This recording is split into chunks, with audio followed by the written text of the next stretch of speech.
He was the most feared man in New York, a shadow emperor who could end careers with a whisper and lives with a nod. But Marco De Luca, the capo dei capi who commanded an empire built on vision and intimidation, couldn't see what was right in front of him. For 6 years, his twin sons had lived in darkness, moving like ghosts through the marble halls of his fortress. The best ophthalmologists in Switzerland had delivered the same verdict: complete, irreversible blindness. But then came a Thursday evening at Il Destino, his family's flagship restaurant, and a waitress named Elena Vance, who should have known better than to interrupt a boss mid-rage. She didn't bring him apologies or excuses. She leaned down to those broken boys and whispered 4 words that would shatter everything Marco thought he knew about power, weakness, and legacy. What happened next didn't just silence the dining room. It turned the King of Shadows' greatest shame into his most dangerous weapon, and pulled a brilliant, haunted woman into a world where one mistake could be her last. The thunderstorm hammered against the floor-to-ceiling windows of Il Destino, New York's most exclusive Italian establishment, turning the glittering cityscape into rivers of amber and shadow. Inside, the air was thick with the scent of saffron risotto, aged leather, and the particular tension that came when predators dined among prey. Elena Vance adjusted her black vest, her fingers trembling slightly as she tucked a loose strand of blonde hair back into her tight bun. She'd been working at Il Destino for exactly 4 weeks, just long enough to recognize the signs. When the maître d', Salvatore Russo, started tugging at his collar and his voice dropped to that specific octave of controlled panic, it meant the boss was coming. Vance. Salvatore materialized beside her near the kitchen pass, his grip on her elbow just shy of painful. Table 1. You're up. Elena's breath caught. Table 1 wasn't just a table. It was a throne. It sat in the northeast corner beneath the Murano chandelier, permanently reserved for Marco De Luca, the man the tabloids called Capo dei Capi, the apex predator of New York's underworld. She'd heard the stories. A restaurant owner who served him overcooked veal had his lease mysteriously terminated the next day. The establishment burned down a week later. "I thought Gianni was covering table 1, Elena said, glancing toward the senior server who was suddenly very interested in polishing wine glasses in the far corner of the room. "Gianni called in sick." Salvatore dabbed his forehead with a pocket square.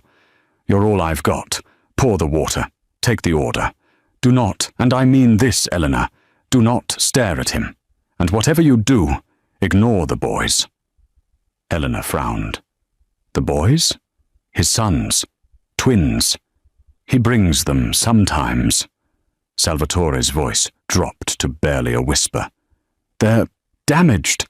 Just stay away from them. Don't engage. Don't even look directly at them. Capisce?"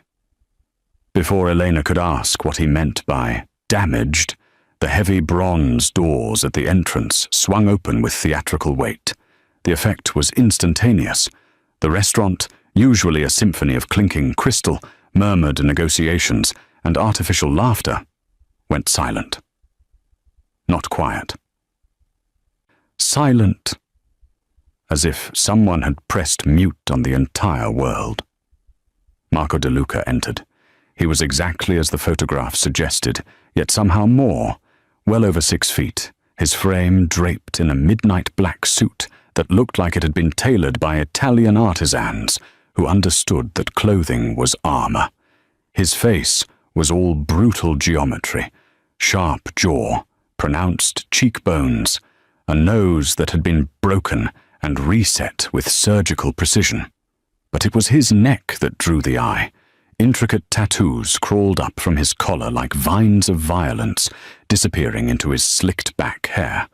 His eyes, dark as pitch, swept the room with the casual assessment of a predator cataloguing prey. 2 bodyguards flanked him, broad-shouldered mountains in expensive suits whose jackets couldn't quite hide the bulges at their ribs. But Elena's attention snagged on the small figures trailing behind Marco's purposeful stride. Twin boys, no older than 6, dressed in miniature versions of their father's suit, grey vests over crisp white shirts, tiny dress shoes that clicked against the marble floor. They were beautiful children, with the same dark hair as their father, the same sharp features softened by youth. But something was wrong. Their eyes, striking, pale blue against their olive skin, didn't track the room. They didn't glance at the other diners or the ornate decor. Instead, both boys moved with their hands extended slightly forward, fingers splayed as if feeling for invisible walls. One twin had his head cocked at an odd angle, mouth slightly open. The other flinched violently when a waiter dropped a menu 3 tables away. They were completely blind. Marco reached table 1 and sat without ceremony, without waiting for anyone to pull out his chair. The bodyguards took positions, one by the entrance, one with clear sightlines to the kitchen. The twins stood awkwardly by their chairs, uncertain. "Sit," Marco said. His voice wasn't raised, but it carried a resonance that made the crystal chandelier seem to shiver. "Matteo. Luca. Now."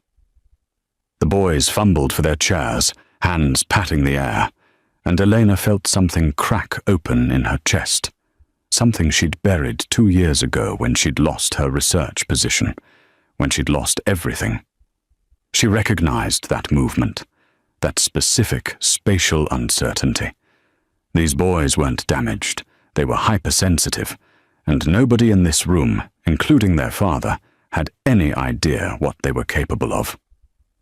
Elena's hands were steady as she approached table 1 with the water carafe, though her pulse hammered against her throat. Years of academic presentations had taught her to project calm, even when her world was collapsing. This was just another performance. "Good evening, Mr. De Luca," she said, her voice carefully neutral as she poured sparkling water into his glass. She didn't look him in the eye. Salvatore's warning echoed in her mind. Marco didn't respond. He was scanning the menu with the intensity of a man reviewing a hit list, his tattooed fingers drumming an irregular rhythm against the white tablecloth. Elena moved to the twins. Matteo, or was it Luca, had his hands hovering above the table setting, fingers trembling as they searched for the water glass. His brother sat rigidly, head tilted at that peculiar angle. Mouth slightly parted. Both boys were barely breathing, their small bodies coiled with tension. She poured their water carefully, noting how they both flinched at the sound of liquid hitting crystal, how their heads swiveled toward the noise with perfect precision. "Matteo!" Marco's voice cut through the ambient noise. "Your napkin. In your lap." The boy's hand swept across the table, knocking a fork to the floor with a metallic clatter that seemed to reverberate through the entire restaurant. Several diners turned to look. Marco's jaw tightened, a muscle jumping beneath his ear. "Christ! Luca, help your brother!" But Luca was frozen, overwhelmed, his breathing coming faster. A waiter passed behind their table, and both boys jerked violently, heads snapping toward the movement they couldn't see but could somehow sense. Elena's professional mask began to crack.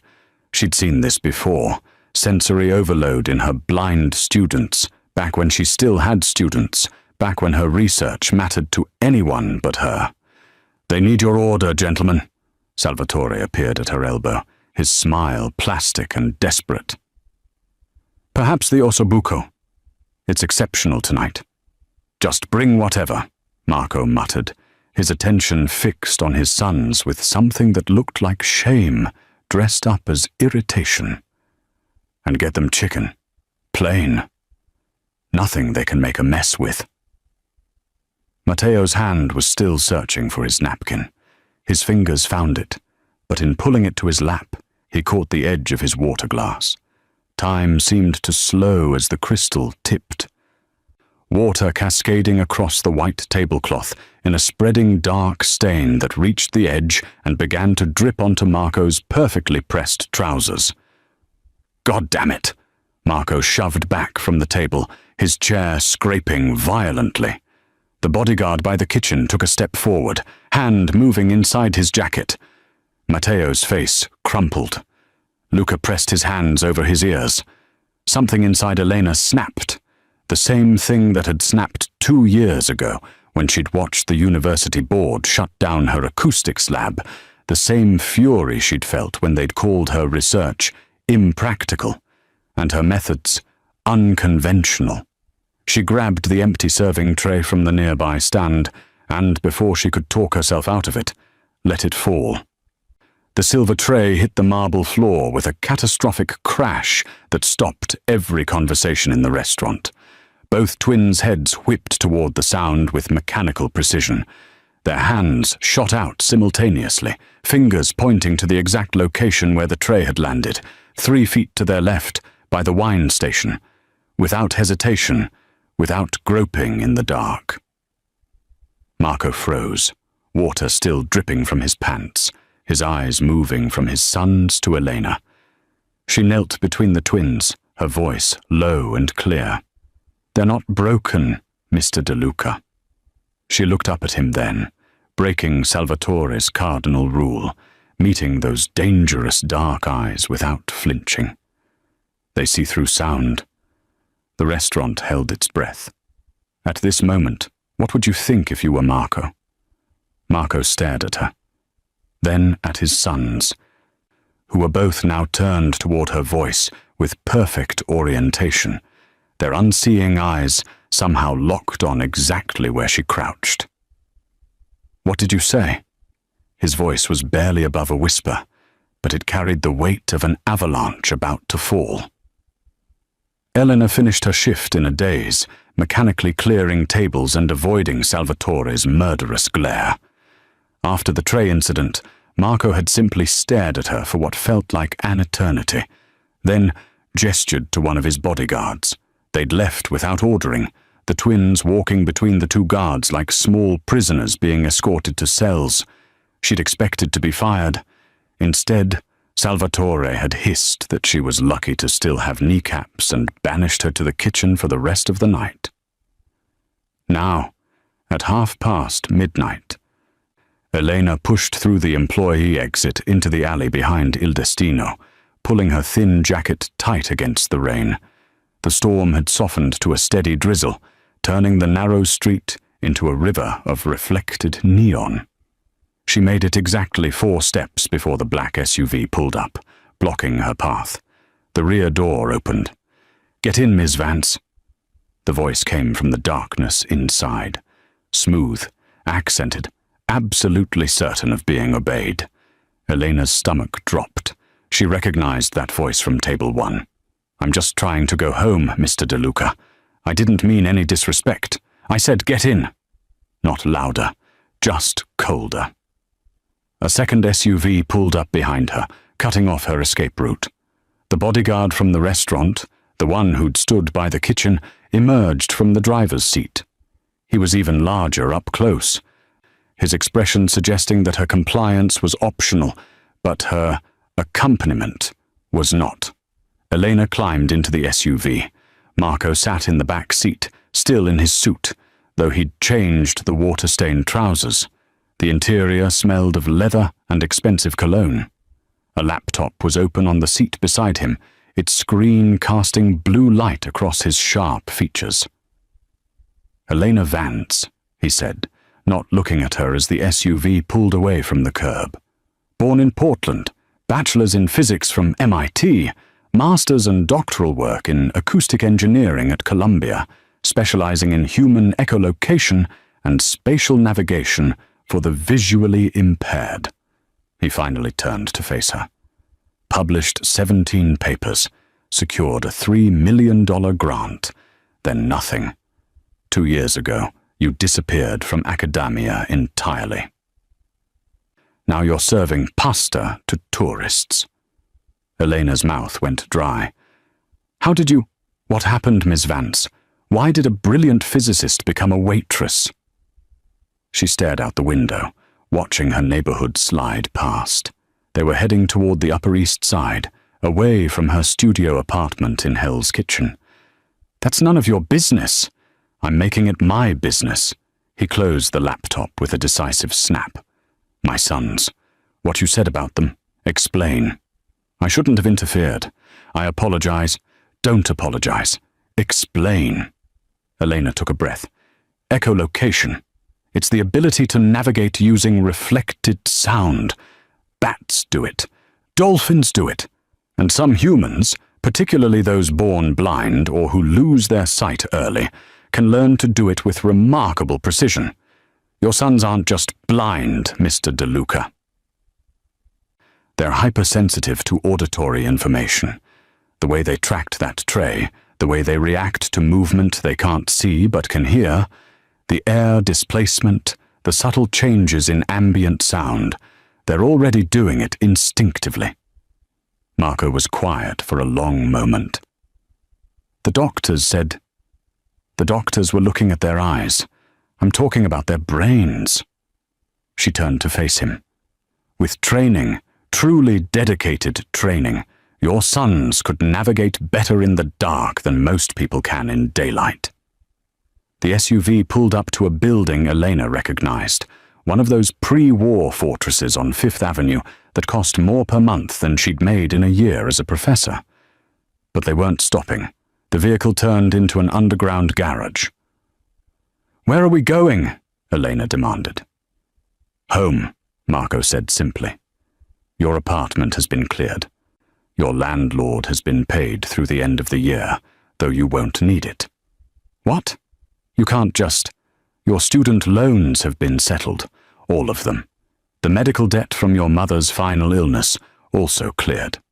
He glanced at his phone. "And your cat, Schrödinger, according to your veterinarian records, is already at the estate with my housekeeper. She set him up in the East Wing. Apparently, he has opinions about furniture." Elena felt the world tilt. "You kidnapped my cat? I acquired your cat. Along with you?" Marco's expression didn't change. "Congratulations, Dr. Vance. You're now employed by the DeLuca family. You will live at my estate. You will train my sons. And you will not leave until I say you can leave." The SUV emerged from the garage and accelerated onto the FDR drive, heading north toward destinations unknown. "This is insane," Elena whispered. "This is necessary," Marco corrected. "You said they see through sound. Prove it." The DeLuca estate materialized from the darkness like something out of a Gothic nightmare. All stone and iron, perched on 20 acres in Westchester County, surrounded by walls that looked designed to keep out armies. Security cameras tracked their approach. Guards with earpieces nodded as the SUV passed through gates that closed behind them with the finality of a prison door. Elena had expected opulence. What she found was a mausoleum. The interior was all white marble and vaulted ceilings, the kind of space designed to impress rather than comfort. Every surface was hard, reflective. Their footsteps echoed with each step, multiplying into a cacophony of sound that would be torture for anyone with heightened hearing. "Jesus," Elena muttered, wincing at how her voice bounced off the walls. "This place is an acoustic nightmare." Marco's expression darkened. "It was designed by someone who didn't have to live here with hypersensitive children." She turned in a slow circle, taking in the excessive empty space, the lack of sound-dampening materials. "Every noise in here multiplies. No wonder they were overwhelmed at the restaurant. They probably live in a constant state of sensory assault." A woman in her 60s appeared from a side hallway, wearing a cardigan and carrying a disgruntled orange tabby. "Mr. DeLuca, the boys are in the East Wing, and this creature," she held up Schrödinger, who looked thoroughly offended by his relocation. has already knocked over 3 vases. That's my cat, Elena said, reaching for him. Schrödinger immediately began purring, the little traitor. Where are Matteo and Luca? Their playroom. The woman, Mrs. Castellano, according to Marco's introduction, gestured toward a grand staircase. 3rd door on the left. They've been in there since this afternoon. Eleanor didn't wait for permission. She climbed the stairs, Marco's footsteps close behind her, and found the room Mrs. Castellano had described. It was obscene. Thousands of square feet filled with every expensive toy imaginable, a train set that probably cost more than a car, stuffed animals arranged in militant rows, building blocks still in their designer packaging. Everything was pristine, untouched, organized with the precision of a museum display. And in the center of this shrine to childhood, sitting on the floor with their backs against each other, were the twins. They weren't playing. They were simply existing, 2 small figures in an ocean of things they couldn't see and apparently didn't want. How long do they sit like this? Elena asked quietly. Marco's jaw tightened. Hours. The therapist said they needed stimulation. I bought them stimulation. They don't need more things, Mr. De Luca. They need connection. Eleanor set Schrödinger down and stepped into the room. Both boys' heads immediately turned toward the sound of her footsteps, tracking her movement with uncanny precision. She knelt in front of them. Matteo, Luca, my name is Elena. I'm going to teach you something your father's doctors don't know. Neither boy responded, but she could see the subtle tension in their shoulders, the way they were listening with every fiber of their being. Elena pulled out her phone and scrolled through her music library. She found what she was looking for, a hip-hop track with a heavy, rhythmic bass line, and turned the volume up. The beat pulsed through the room, and both twins flinched. Stay with it, Elena said softly. She grabbed a red balloon from the pile of unused toys and inflated it, then placed it against Matteo's chest. Feel that? The boy's hands came up slowly, touching the balloon, and his eyes widened as the bass from the music made the rubber vibrate against his skin. Elena moved the balloon in rhythm with the beat, up, down, side to side, keeping time with the music. Matteo's head began to bob, almost imperceptibly at first, then with more confidence. She handed the balloon to Luca, who clutched it like a lifeline, his whole body beginning to sway. For the first time since Elena had seen them, both boys were smiling. "What are you doing?" Marco's voice was hoarse. "Giving them a language," Elena said, watching as the twins began to bounce the balloon between them, perfectly synchronized with the music they were feeling rather than hearing. Teaching them that sound isn't something to fear. It's something they can dance with. Matteo laughed, a small, surprised sound, and the entire room seemed to shift on its axis. Marco watched from the doorway as his sons, his silent, unreachable sons, bounced a balloon between them with something that looked dangerously close to joy. The music was too loud, some urban track with profanity he'd normally never allow near children, but neither twin seemed to care. They were moving, swaying, their small hands finding the balloon in midair with impossible accuracy. "Enough," he said, his voice cutting through the bass. "It's past their bedtime." The music stopped.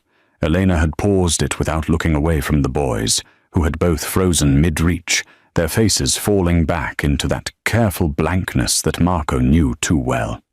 "Actually," Elena said, her tone polite but inflexible, "we're in the middle of a breakthrough. Your sons are learning to associate sound with pleasure instead of pain. Stopping now would undo an hour of progress." Marco felt his jaw tighten. He wasn't accustomed to being contradicted, especially not in his own home, by a woman he'd employed less than 3 hours ago. "Dr. Vance, come here," she interrupted, and had the audacity to pat the floor beside her. "Sit down, Mr. DeLuca." "Excuse me? You heard me. Sit or leave and let me work, but don't hover in the doorway like some kind of disapproving ghost. You're making them nervous." Marco glanced at the twins. Both boys had turned their faces toward him, their blind eyes somehow finding his location with unnerving precision.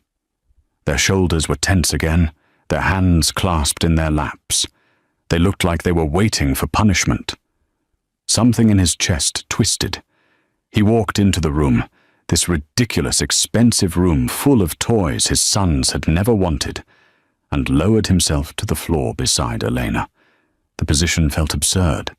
The Capo dei Capi sitting cross-legged on a carpet that cost $30,000, his suit probably creasing in ways his tailor would weep over. "Good," Elena said, as if he were a student who'd finally followed instructions.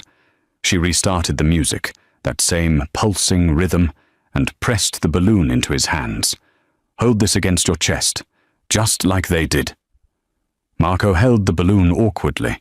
The bass from the music made it vibrate against his ribs, a strange, almost intimate sensation. He felt ridiculous. Elena guided Matteo's hand to the balloon, placing the boy's small palm against the rubber surface. The vibrations traveled from Marco's chest through the balloon to his son's hand, a physical connection, a bridge of sensation where words had always failed. Matteo's face transformed. His mouth opened slightly in surprise, and then, slowly, tentatively, he smiled. Not the polite, empty smile Marco had seen in photographs, but something real. "Papa!" The word was barely a whisper. Marco's throat closed. "I'm here, Matteo." "He can feel your heartbeat through the vibration," Elena explained softly. "To him, you're not just a voice anymore. You're a presence he can map, understand, connect with." She guided Luca's hand to the balloon as well, so both twins were touching it, feeling the music, feeling their father. This is how they experience the world, Mr. DeLuca. Through sound, through vibration, through patterns you and I take for granted.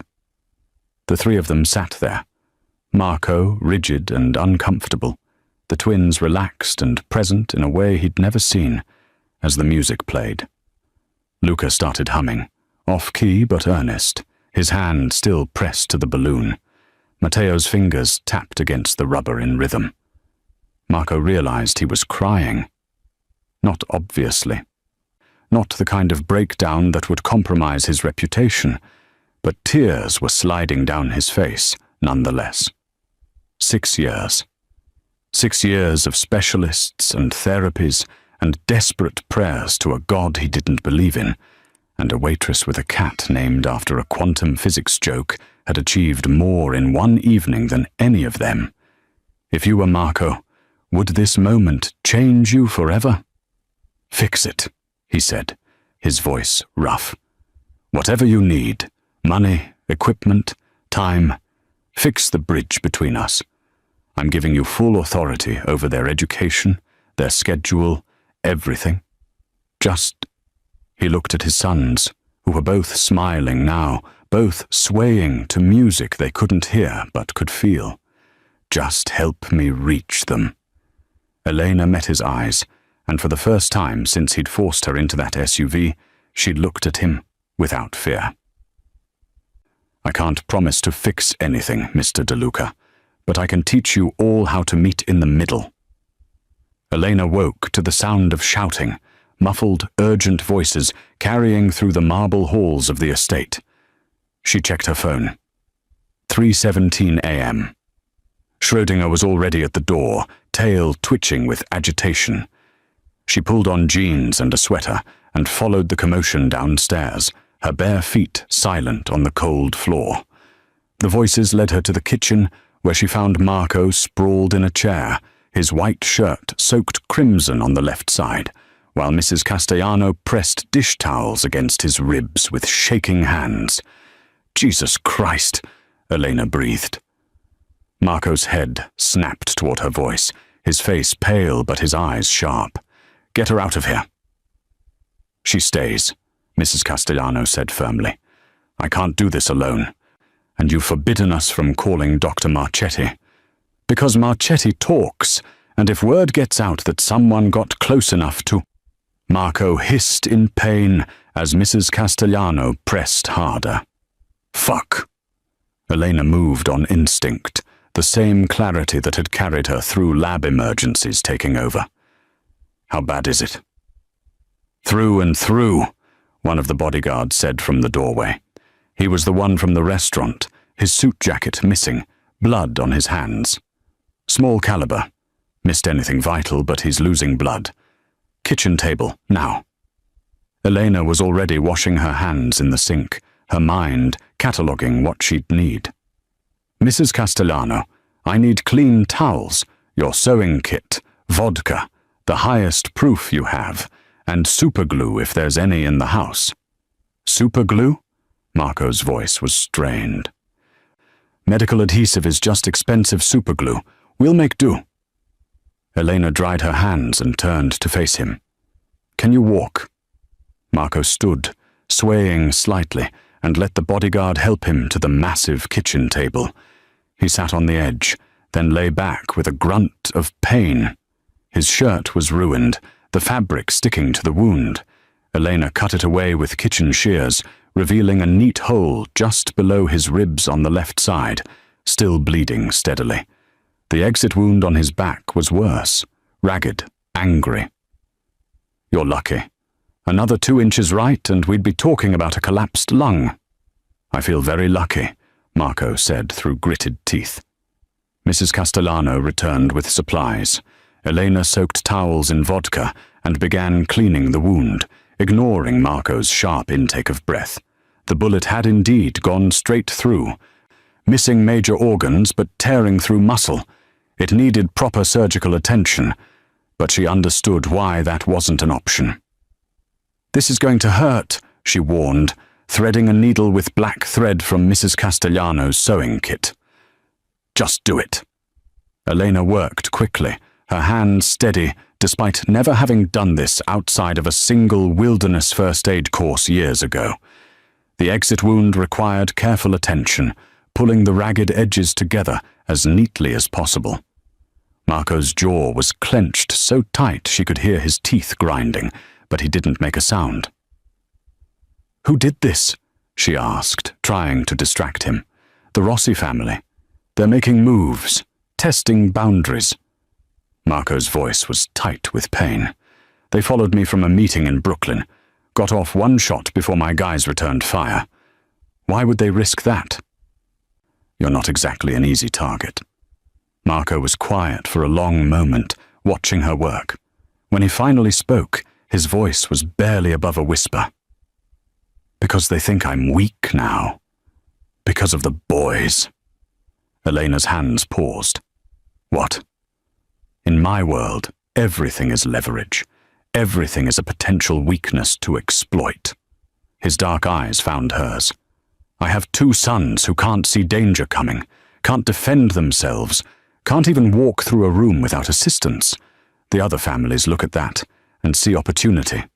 They see a boss who's distracted, vulnerable, compromised. So you hide them." "I protect them," Marco corrected sharply. "But yes, I keep them away from the business, away from public view.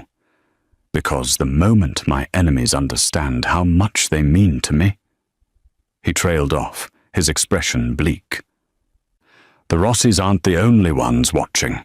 They're just the first ones bold enough to act." Elena tied off the final suture and applied the superglue to seal the edges, then bandaged the wound with clean towels. "Your sons aren't your weakness, Mr. De Luca. They're the only real thing in your life." "That's exactly why they're a weakness," Marco said, and closed his eyes. The next morning, arrived with the brittle tension of a wire pulled too tight. Marco had disappeared into his study at dawn, despite Elena's protests about rest and infection. Mrs. Castellano moved through the house with the stiff efficiency of someone preparing for war, and the bodyguards had multiplied. Elena counted at least 6 new faces patrolling the grounds. She found the twins in their playroom, sitting in their usual back-to-back position. But something was different. Their heads were tilted toward the hallway, tracking footsteps she could barely hear. "Good morning, Matteo. Luca." Elena kept her voice gentle, settling onto the floor beside them. "Ready to learn something new?" Matteo reached toward her voice, his small hand finding her arm with surprising accuracy. "Papa is hurt." Elena stilled. "How did you—" "We heard him," Luca said quietly. His blind eyes were aimed at the floor, but his expression was fierce. In the night, he was breathing wrong, scared breathing. These boys heard everything. Of course they did. "Your father is fine," Elena assured them, though the memory of all that blood made her stomach turn. "He's tougher than he looks." She was setting up the morning's lesson, teaching them to identify objects by the sound they made when dropped, when Marco's head of security, a granite-faced man named Luca Santoro, appeared in the doorway. "Dr. Vance, the boss wants you in his study. Now." The study was all dark wood and leather, the kind of room designed for intimidation. Marco sat behind an enormous desk, his face grey with pain, despite the fresh bandages Elena could see beneath his black shirt. 3 other men stood around the room, Santoro, another bodyguard, and a thin man in glasses who looked like an accountant. "The attack last night wasn't opportunistic," Marco said without preamble. "They knew my route. They knew I'd be alone, except for one guard. They knew the exact time I'd be passing that intersection." Elena's mouth went dry. "How?" "Someone told them." Marco's voice was flat, controlled, but his hands were clenched on the desk. "Someone in this house. Someone with access to my schedule." "Sir," the thin man, apparently the head of household operations, spoke up nervously. "I've reviewed everyone who knew your movements yesterday. It's a short list. Mrs. Castellano, myself, Santoro, and the detail assigned to your vehicle. All people I've trusted for years," Marco said, "which means either my judgment is catastrophically flawed or someone's been compromised." Santoro cleared his throat. "There's another possibility. The new hire." Every eye in the room turned to Elena. "She arrives, and within 24 hours you're shot," Santoro continued, his tone reasonable and damning. "She has access to the house, to your sons, to your private schedule." She could easily have contacted the Rossis. Elena felt ice slide down her spine. "I was kidnapped into this job. I didn't even know where we were going until we arrived." "Or that's what you wanted us to think." Santoro took a step toward her. "You were researching acoustic weapons at Columbia before you disappeared. Maybe the Rossis recruited you. Maybe this whole echolocation angle is a way to get close." "Enough!" Marco's voice cracked like a whip. He stood, wincing at the movement, and walked around the desk to face Elena directly. "If Dr. Vance wanted me dead, she had the perfect opportunity last night. I was bleeding on a kitchen table, and she had scissors in her hand." He held her gaze. "She could have cut my throat. She didn't." "That doesn't mean— It means she's not the leak." Marco turned to Santoro. "But you're right that someone is. I want full surveillance on all household staff. Check their communications, their bank accounts, their family connections. Whoever sold me out, I want them found." The men filed out, Santoro last, giving Elena a look that suggested this conversation wasn't over. Marco sank back into his chair once they were alone. "He's not wrong to suspect you, But you don't. No. He studied her face. The twins trust you. They don't trust anyone. That's recommendation enough. Elena's hands were shaking. If there's really a traitor here, your sons are in danger. I know. Marco's expression was bleak, which is why you're going to teach them faster. Whatever you've been planning, acceleration, self-defense through sound, all of it. We're out of time.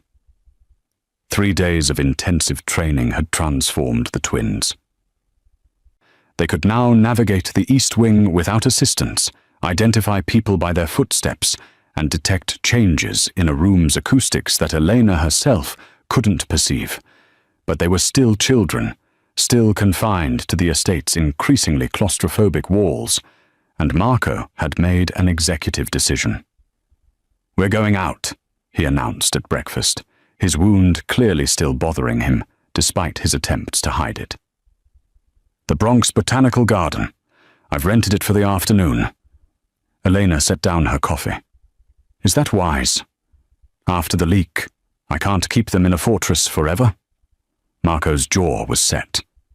They need to experience the world, not just hear about it from inside these walls. Besides, the garden will be empty except for my security team. Santoro's already swept the location, which was how Elena found herself, 2 hours later, walking through the conservatory with Matteo's hand in hers, while Luca held Marco's. The air was thick with humidity and the scent of orchids, and the twins were overwhelmed in the best possible way, their faces turned upward, mouths slightly open, drinking in every echo, every rustle of leaves. "There's water," Matteo said suddenly, tugging Elena toward the sound of a fountain. "Moving water. It sounds like..." He paused, searching for words. "Like glass breaking, but soft."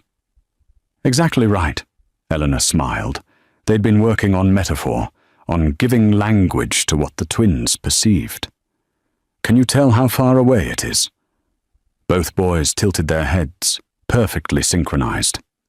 20 steps, Luca said, confidently. It was actually 18, but Elena wasn't about to discourage that kind of precision.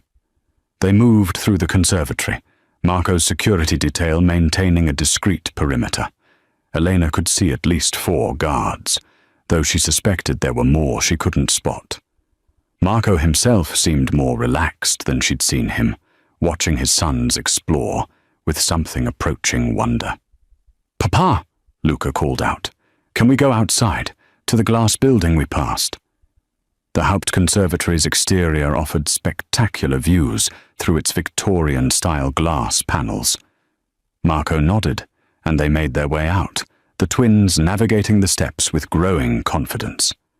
Elena was explaining how the glass panels would create different acoustic reflections when Matteo suddenly went rigid. "Something's wrong," he whispered. Elena knelt beside him. "What do you hear?" "Not here. See." His hand shot out, pointing toward a glass panel on the building across from them. "There. Light wrong. Too bright. Like..." He struggled for the comparison. "Like when you shine Papa's watch at the wall." Elena's blood turned to ice. A reflection. Sharp, focused. The kind of reflection that comes from... "Sniper!" She didn't think, didn't hesitate. She grabbed both twins and threw herself sideways just as the glass panel behind them exploded. The crack of the rifle shot came a second later, echoing across the garden. Marco was already moving, his body covering his sons, even as Elena rolled them behind a stone planter. More shots, 3, 4, splitting the air where they'd been standing. "Stay down!" Marco's voice was steel. His hand had somehow produced a gun from beneath his jacket. "Santoro! Northeast rooftop!" The security team erupted into action. Return fire cracked from multiple positions. Elena pressed the twins against the planter, her body shielding them, her heart hammering so hard she thought it might break through her ribs. Luca spotted him. Matteo said into her shoulder, his voice shaking but clear. He saw the reflection. He saved us. Elena looked at the boy, this 6-year-old child who'd just identified a sniper's scope, by the way, light bent through glass, and felt something shift in her understanding of what these children could become. Marco was shouting orders, his men moving with practiced efficiency toward the source of the gunfire. The shots had stopped. Either the sniper was dead, or he'd fled. "Clear!" Santoro's voice came through Marco's earpiece.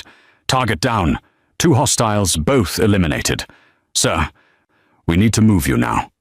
Marco grabbed Elena's arm, hauling her and the twins toward the waiting SUVs. "The garden was swept. I had 8 men check it this morning." His voice was raw with fury and something that might have been fear. "Someone told them we'd be here. Someone in my inner circle is trying to kill my family." Luca was crying now, silent tears streaming down his face.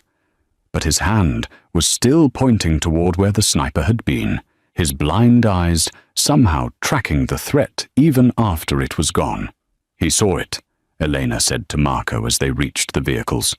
"Your son saw the danger coming before any of us." Marco looked at Luca, then at Matteo, who had his arms wrapped protectively around his brother. "Then we teach them to see everything," he said quietly, "because next time I might not have 8 armed guards. Next time they might only have each other." They didn't make it back to the estate. The SUV was 3 blocks from the botanical garden when Marco's phone buzzed. He glanced at the screen, and Eleanor watched his face turn to stone. "Stop the car," he said quietly. Santoro, driving, glanced in the rearview mirror. "Sir, we need to get you to—" I said, "Stop the fucking car." The SUV pulled to the curb. Marco stared at his phone for a long moment, then handed it to Eleanor. The text was from a contact labeled simply V. "They're alive? God damn it, Marco. You were supposed to be alone. This complicates things." Eleanor's stomach dropped. "Who's V?" "Vinny Basciano, my cousin." Marco's voice was completely flat. "My head of operations for the New Jersey ports. I've known him since we were kids." He looked at Santoro. "How long?" Santoro's face had gone pale. "Boss, I swear I didn't know. How long has Vinny had access to my schedule?" 2 years. Since you promoted him." Santoro's hands tightened on the steering wheel. "He coordinates your movements with the port operations. I never thought—" "Family doesn't." "Family does," Marco said bitterly. "When there's enough money involved, family always does." Another text came through. This one was an address in the Bronx, an industrial area near the waterfront. "Come alone, or I start sending pieces of Mrs. Castellano to your house. You have 20 minutes. "He has Mrs. Castellano," Elena breathed.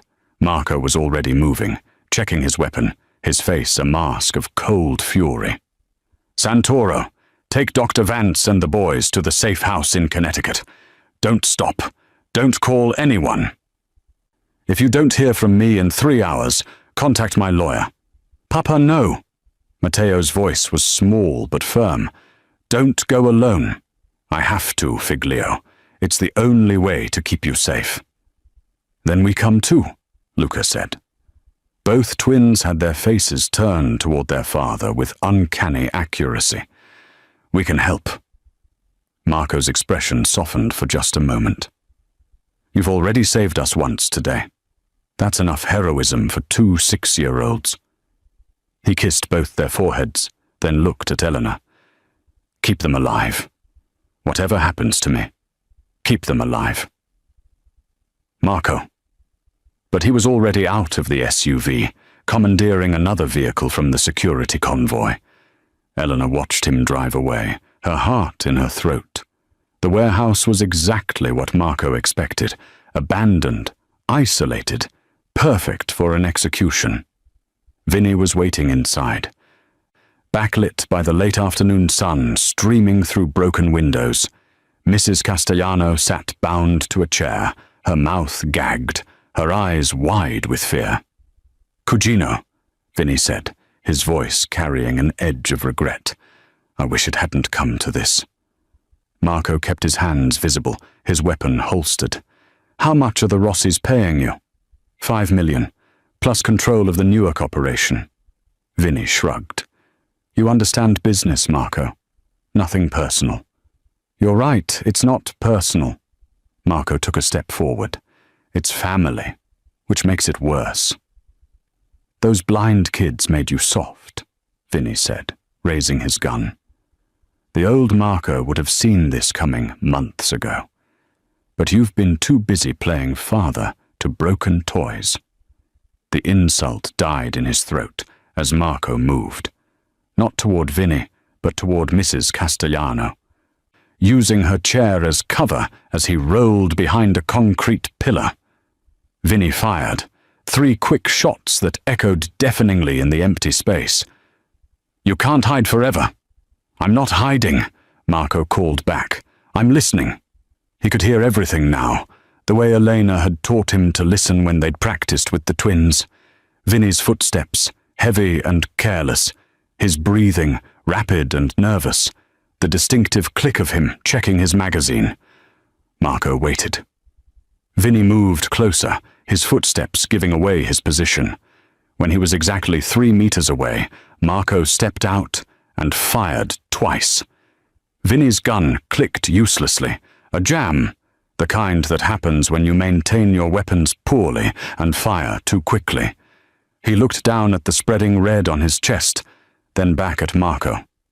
"You're loud, Vinny," Marco said quietly, walking forward. "You always were. Loud footsteps, loud mouth, loud gun. In our world, the loud ones die first." He stood over his cousin as Vinny collapsed.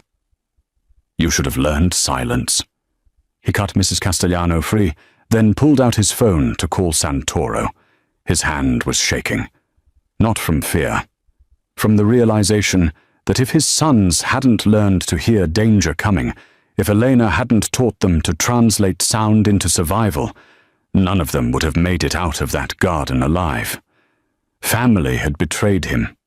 But his family, his real family, had saved him.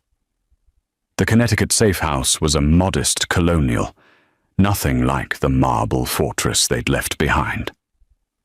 When Marco walked through the door 3 hours after leaving them, Elena nearly collapsed with relief. The twins heard him first, his distinctive footstep pattern, and ran to him with a confidence they'd never had before. "You came back," Matteo said, his small arms wrapped around Marco's waist. "Always," Marco promised, holding both boys close. Over their heads, his eyes found Elena's. "It's over. Vinny's dead. The leak is sealed." But it wasn't over. Not really. It was just beginning. 6 months later, Elena stood in the wings of the grand ballroom at the Plaza Hotel, watching the crowd assemble.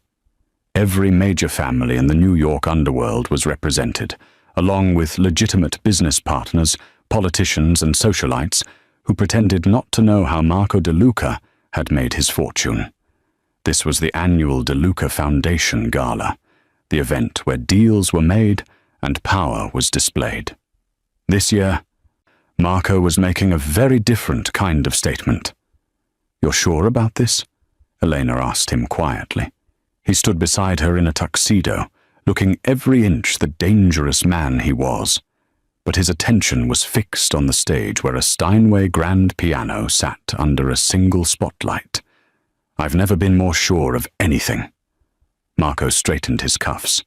"They need to see what my sons are, not what they assumed they were." The twins appeared from the dressing room, led by Mrs. Castellano. They wore matching tuxedos, their hair styled identically, but the real transformation was in how they moved. No hesitation, no uncertainty. They navigated through the backstage chaos with fluid grace, their heads tracking every sound, every movement. "Ready, boys?" Elena asked. "Ready," they answered in unison. The lights dimmed. Marco walked onto the stage, and the room fell silent. That particular silence that comes when predators recognize an apex among them. "Thank you all for coming," Marco said, his voice carrying easily through the space. 6 months ago, someone tried to kill me and my family. They failed, obviously. A ripple of careful laughter. They failed because they made the same mistake many of you have made. They assumed my sons were my weakness. He paused. "Tonight I'm going to show you why that assumption is fatal." He gestured to the wings. Eleanor guided the twins onto the stage, and she heard the intake of breath from the audience as they registered the boys' blind eyes, their careful but confident steps. Matteo and Luca took their positions at the piano, an instrument Elena had spent months teaching them, using the same principles of vibration and sound that had started with a balloon and hip-hop music. What happened next silenced the room more effectively than any threat Marco could have made. The twins began to play. Not a simple melody, but Stravinsky's The Rite of Spring, a percussion-heavy, rhythmically complex piece that most sighted pianists struggled with. Their hands moved in perfect synchronization, each boy handling different registers, their entire bodies swaying with the music they felt through the piano's vibrations. They played for 8 minutes. 8 minutes of aggressive, beautiful, impossibly precise music that spoke of power and control, and an understanding of sound that transcended normal human perception. When they finished, the silence stretched for 3 full seconds before the applause began. Tentative at first, then building to something that sounded like awe. Marco returned to the stage, placing a hand on each son's shoulder. "My sons see what you cannot. They hear what you miss. They are the future of this family." He looked directly at certain faces in the crowd, rivals, potential threats, the ambitious and the hungry. And they are untouchable. Backstage, after the endless handshakes and careful congratulations, Marco found Elena in the quiet hallway. The twins were with Mrs. Castellano, still buzzing with adrenaline. "You did this," Marco said. "You gave them back to me." "I just taught them to listen," Elena replied. "They did the rest." "No." Marco stepped closer, his hand finding hers. "You taught all of us to listen, to really hear what matters." He glanced toward where his sons were laughing with Mrs. Castellano, the sound bright and unguarded. "I spent 6 years trying to fix them. You spent 6 months showing me they were never broken." Elena squeezed his hand. "They're not the only ones who learned something." Marco smiled, a real smile, rare and transformative. "No, they're not." In the ballroom, the party continued. Deals were made, alliances shifted, power changed hands with handshakes and subtle nods. But in that quiet hallway, the real victory was already won. A family that had been fractured by shame and fear and silence, now whole in ways that had nothing to do with sight and everything to do with truly seeing each other.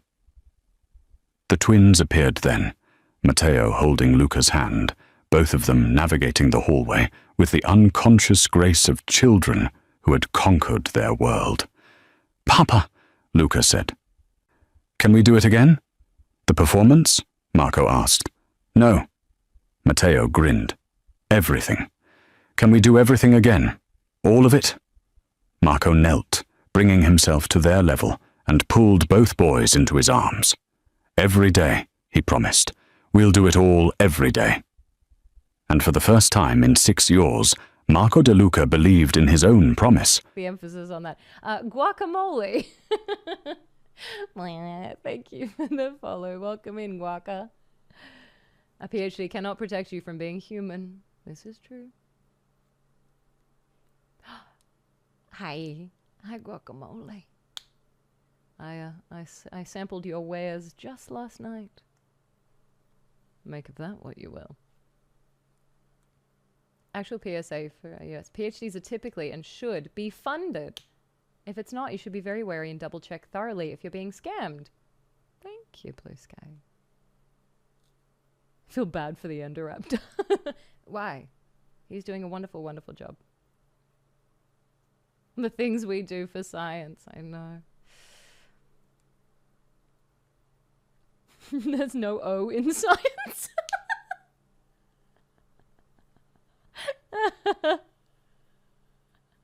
That is true, Aaron. That is true. That is what PhD stands for. Sorry, saying I sampled your wares just last night after the fuck machine is sending me. What? This is Frisson's alternate reality. Sales? This is Frisson's alternate reality. Science. Like a sconce.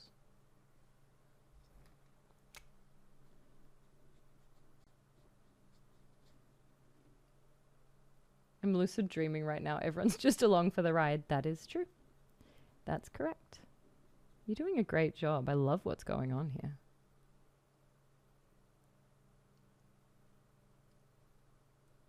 You stole my cool chat joke. Sorry. How about we co-designed it? Oh, it's science. Oh, it's like a psyop. Got you. That makes way more sense. Why'd you put us in these outfits? That's actually just you, Emmy. That one's just you.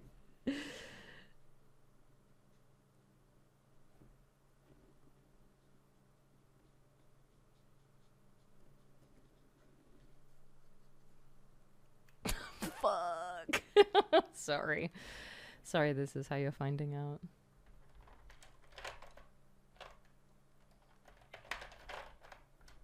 Now my question. Is that white? Let's fucking go. Is that white? Nobody stick their hand in water. I'm wearing a Nike tracksuit all of a sudden? Interesting choice for a song. Why'd you opt for that for 25? Leah, you're welcome. You're welcome. In lab, science is what we call anything absolutely fucking jank as hell. Science cardboard, science needable erase. Science hot plate.